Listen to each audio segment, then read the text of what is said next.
Cassette 1, Side 2. Practice Test 2.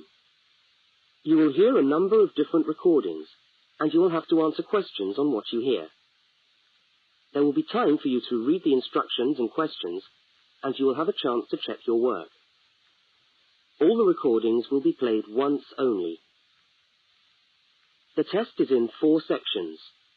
Write all your answers in the listening question booklet. At the end of the test, you will be given 10 minutes to transfer your answers to an answer sheet. Now turn to section 1 of your question booklet.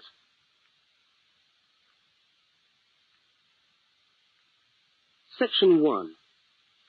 In this section, you will hear 2 overseas students, Kate and Lukey, being interviewed by a university counsellor. First look at questions 1 to 5.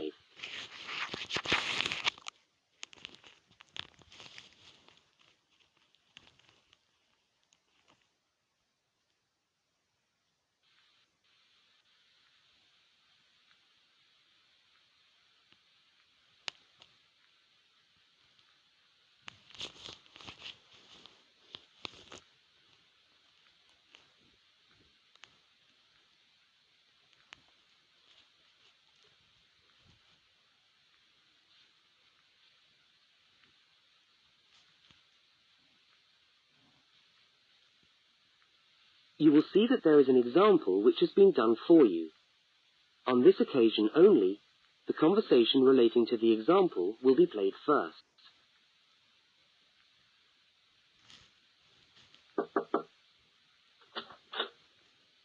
Hi there, Kate. Come on in. How are you today? Fine, thanks. Hi, Lukey. How's things? Okay.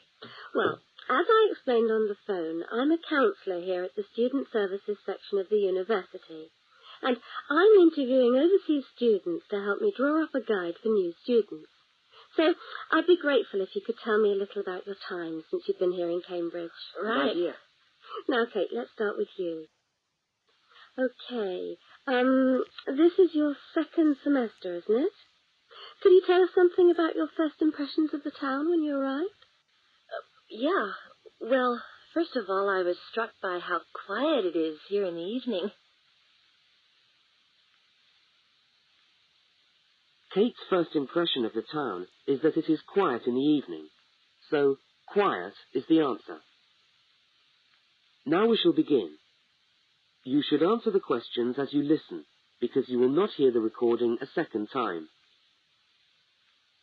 Now listen to the first interview with Kate and complete the notes by filling in the numbered spaces 1 to 5.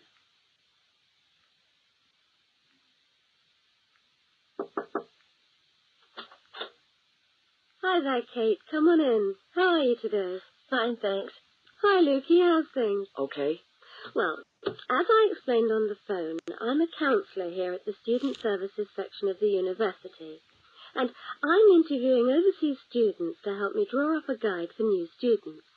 So I'd be grateful if you could tell me a little about your time since you've been here in Cambridge. Right. Yeah. Now, Kate, let's start with you. Okay. This is your second semester, isn't it? Could you tell us something about your first impressions of the town when you arrived? Yeah. Well, first of all, I was struck by how quiet it is here in the evening. Yeah, I suppose Cambridge is a quiet place. Where did you live when you first arrived? Well, I went straight into student accommodation. It was a kind of student hostel. Ah, right. So, you didn't have to worry about doing your own cooking or anything like that? No, but sometimes I wished I had. The food at the hostel was awful. Oh, dear. But how were the other students? To be honest, I haven't managed to make many friends, even though the place is full. People seem to keep to themselves. They're not really very friendly. Oh, I'm sorry to hear that. Well, what about the actual course? You're studying, I'm doing a master's by coursework in environmental studies. Oh, right. And how are you finding that? Yeah, well, it's been pretty good, really. I've enjoyed the course, but I feel there hasn't been enough contact with the lecturers. Oh. They all seem to be incredibly busy. The only chance I've really had to talk to them was on the field trip. Well, that's no good. Mm-mm. Could anything be done to improve the course, in your opinion? Well, I think it would be helpful to have meetings with lecturers on the course. Say, once a fortnight. Something like that. Regular meetings. Uh-huh. Yes, that could certainly help. Now, Kate, we'll come back to you in a minute, but I'd just like to ask Lukey some questions. Before they continue the interview, look at questions 6 to 10.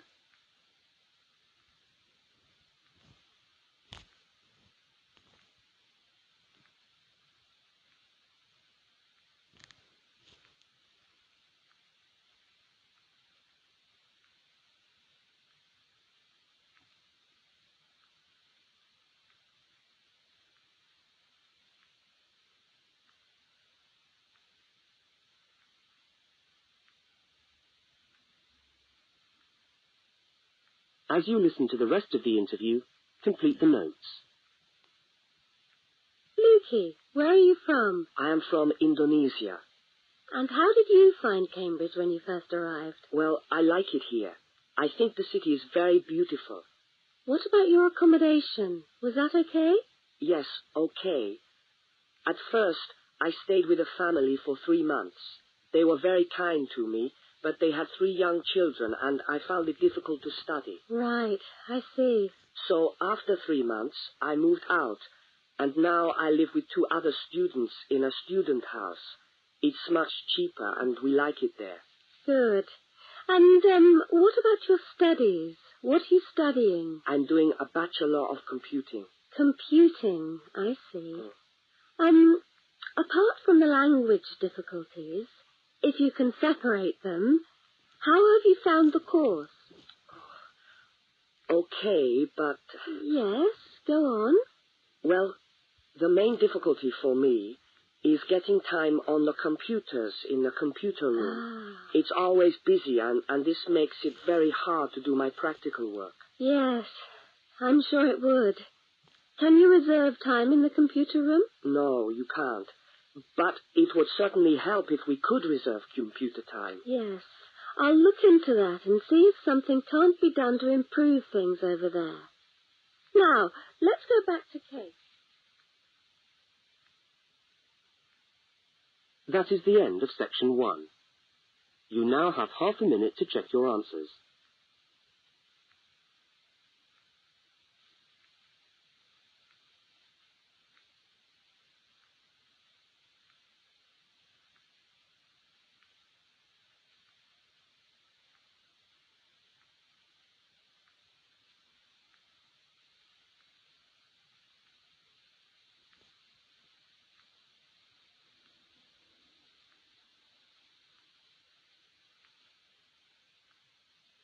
Now turn to section 2.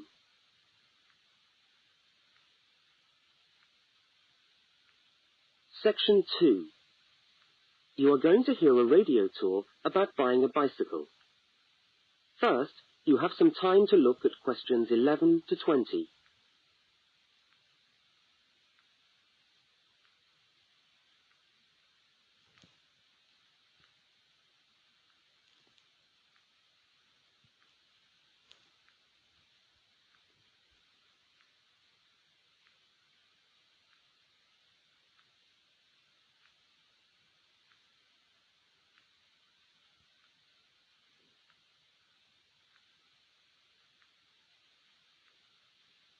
Now listen to the first part of the talk and complete the notes by filling in the numbered spaces 11 to 20.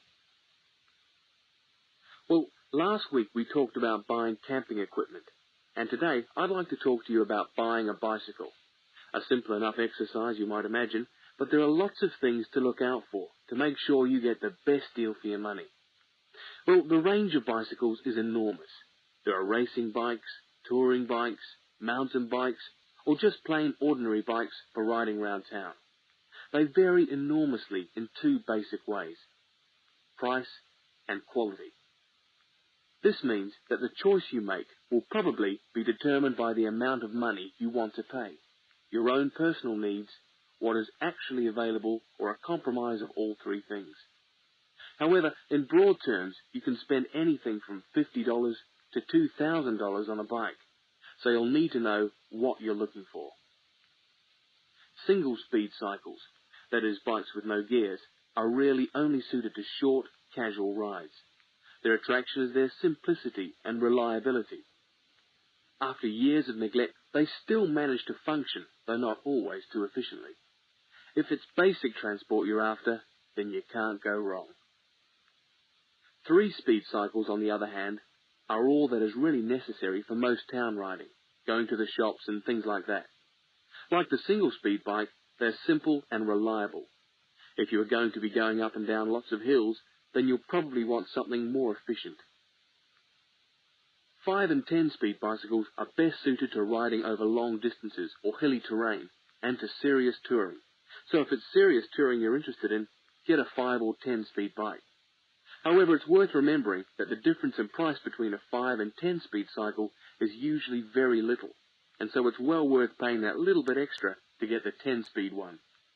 So I would tend to recommend the 10-speed bike as the price is similar. However, you'll be getting better quality components. Now, the next thing we need to look at is size. Buying a cycle is like buying clothes. First of all, you find the right size, and then you try it on to see if it fits. Contrary to what you might imagine, the size of the cycle is not determined by the size of the wheels, except in children's cycles, but by the size of the frame. So you'll need to measure the length of your legs and arms to get a frame that is the right size for you. Well, that's all from Helpful Hints for today. That is the end of section 2. You now have half a minute to check your answers.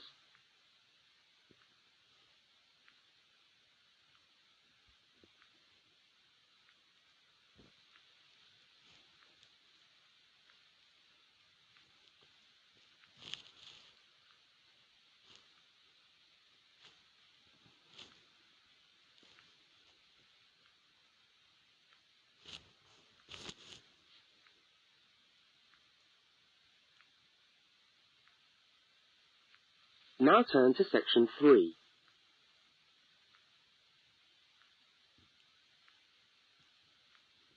Section 3. In this section, you will hear a conversation between two students, Fiona and Martin, talking about a tutorial topic. First, look at questions 21 to 24.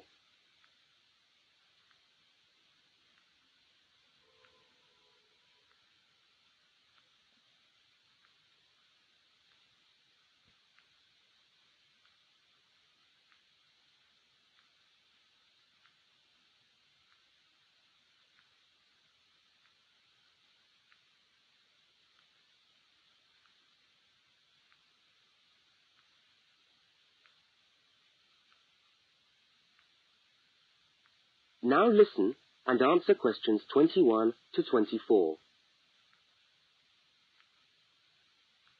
Hi there, Martin. How are you going with your Australian Studies tutorial paper? Oh, good. I finished it, actually. Lucky you. What did you do it on? I'm still trying to find an interesting topic. Well, after some consideration, I decided to look at the history of banana growing in Australia. Banana growing? Yeah, banana growing. Fascinating, I'm sure. Well, it's not as boring as you'd think. And I wanted to tie it into the work I've been doing on primary industries and the economy. Anyway, I bet there are a few things you didn't know about bananas. Such as? Such as the fact that bananas were among the first plants ever to be domesticated. Oh, really? Yeah, they're an extremely nourishing food. I suppose you're going to tell me the whole history of banana growing now, aren't you? Well, it'll be a good practice run for my tutorial next week. I'll do the same for you sometime. Okay, fire away. So where were these bananas first domesticated? According to my research, the Cavendish banana, which is a type of banana, and the first type to be cultivated here, actually originated in China, but they had a fairly roundabout route before they got to Australia. You mean they didn't go straight from China to Australia? No, they didn't. It seems that in 1826, bananas were taken from South China to England. I suppose they'd have made a welcome addition to the English diet. Yes, I'm sure. Well, apparently there was an English duke who was particularly fond of bananas, and he used to cultivate them in his hothouse, which is where you have to grow them in England, of course, because of the cool climate. And they became quite popular in the UK. So he was the one responsible for cultivating the Cavendish banana, which was then introduced into Australia. I see. And we've been growing them ever since. Yeah. Now look at questions 25 to 32.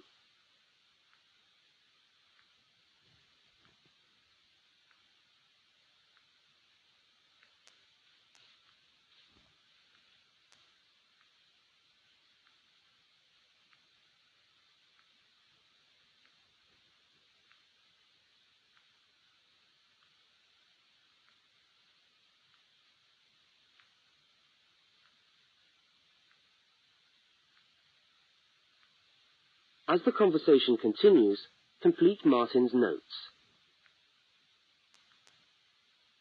Are they hard to grow? Well, yes and no. To grow them in your garden, no, not really. But to grow them commercially, you need to know what you're doing. You see, you only get one bunch of bananas per tree, and it can take up to 3 years for a tree to bear fruit if you don't do anything special to it. But this period is greatly reduced with modern growing methods, particularly in plantations where you have perfect tropical conditions. Right. So what are you looking at? 1 year? 2 years? No, around 15 months in good conditions for a tree to produce a bunch of bananas. And once you've got your bunch, you cut the bunch and the plant down. So how do the trees reproduce then? Well, bananas are normally grown from suckers, which spring up around the parent plant, usually just above the plant. They tend to like to grow uphill, or at least that's the common wisdom. So that's why banana plantations are usually on hillsides, is it? Yeah, they grow best like that. That's interesting. If you plant them in rich soil and give them plenty of water at the beginning of summer, then they should be well advanced by the beginning of winter, when growth virtually stops. But in a country like England, they're hard to grow. Although you can grow them in a hothouse. But in Australia, it's not difficult. No, though even here, the growers put plastic bags around the bunches to protect them and keep them warm. If you go up to the banana growing districts, you'll see all these banana trees with plastic bags on them. But how do they stop the bananas going bad before they reach the shops? Well, the banana bunches are picked well before the fruit's ripe. Once you cut the bunch, the bananas stop growing, but they do continue to ripen. The interesting thing is that once one banana ripens, it gives off a gas which then helps all the others to ripen. So they pretty much all ripen within a few hours of each other. Amazing. So do we export lots of bananas overseas to Europe and Asia, for instance? Well, oddly enough, no. I believe New Zealand takes a small proportion of the crop, but otherwise, they're mostly grown for the domestic market, which is surprising when you think about it, because we grow an enormous number of bananas each year. Yes, well, thank you for all that information. I'm sure the tutorial paper will go really well. You certainly seem to have done your research on the subject. Let's hope so. That is the end of section 3. You now have half a minute to check your answers.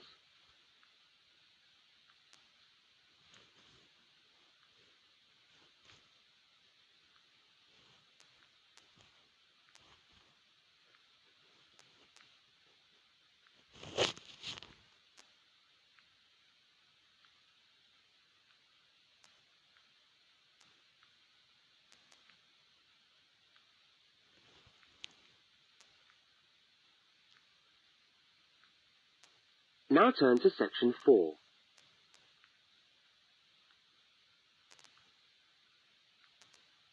Section 4. You are going to hear part of a public lecture for new students. First, look at questions 33 to 35.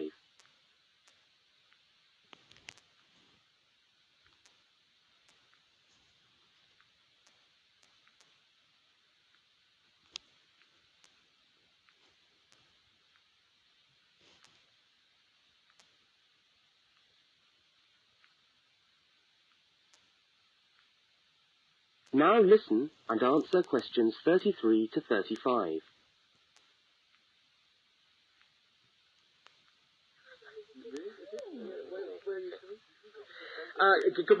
Good morning everyone, and welcome to our regular lecture on health issues. This series of lectures is organised by the Students' Union and is part of the Union's attempt to help you, the students of this university, to stay healthy while coping with study and social life at the same time. So, it's a great pleasure for me to welcome back Ms. Diane Greenbaum, who is a professional dietitian and who has been kind enough to give up her time in what I know is a very hectic schedule to come along and talk to us today. Thank you. Thank you very much, John. May I say it's a pleasure to be back. Now, stresses at university, being away from home and having to look after yourselves, learning your way around the campus, all contribute to making it quite hard sometimes to ensure that your diet is adequate. So, today, I'm going to talk about ways of making sure that you eat well, while at the same time staying within your budget.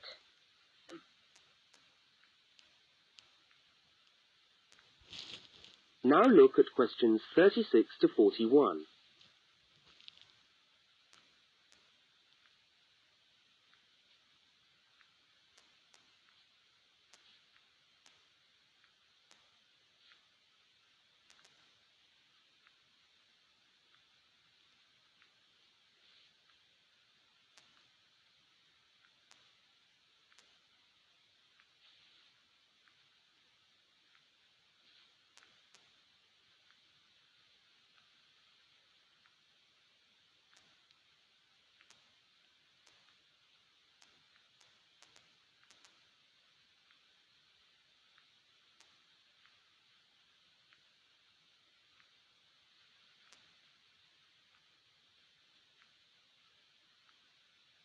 As you listen to the second part of the lecture, complete the notes and diagram in the spaces provided.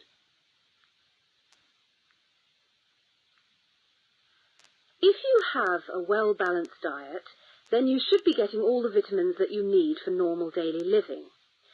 However, sometimes we think we're eating the right foods, but the vitamins are escaping, perhaps as a result of cooking, and anyway, we're not getting the full benefit of them. Now, if you lack vitamins in any way, the solution isn't to rush off and take vitamin pills, though they can sometimes help. No, it's far better to look at your diet and how you prepare your food. So, what are vitamins? Well, the dictionary tells us they are food factors essential in small quantities to maintain life. Now, there are fat-soluble vitamins, which can be stored for quite some time by the body, and there are water-soluble vitamins, which are removed more rapidly from the body. And so a regular daily intake of these ones is needed. Okay, so how can you ensure that your diet contains enough of the vitamins you need? Well, first of all, you may have to establish some new eating habits. No more chips at the uni canteen, I'm afraid. Now, firstly, you must eat a variety of foods. Then you need to ensure that you eat at least 4 servings of fruit and vegetables daily. Now, you'll need to shop 2 or 3 times a week to make sure that they're fresh, and store your vegetables in the fridge or in a cool, dark place. Now, let's just refresh our memories by looking at the healthy diet pyramid. Okay, can you all see that? Good. Well, now, as you see, we've got 3 levels to our pyramid. At the top, in the smallest area, are the things which we should really be trying to avoid as much as possible. Things like, sugar, salt, butter, all that sort of thing. Next, on the middle of our pyramid, we find the things that we can eat in moderation.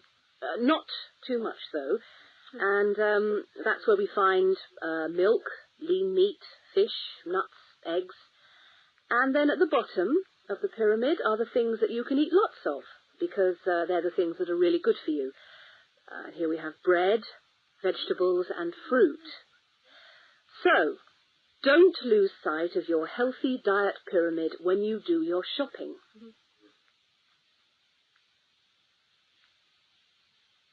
That is the end of section 4. You now have half a minute to check your answers.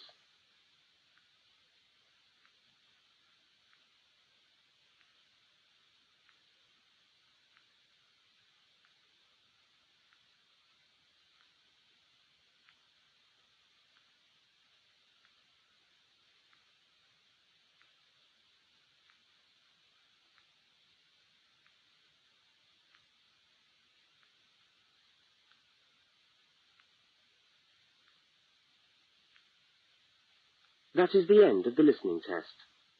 You now have 10 minutes to transfer your answers to the listening answer sheet.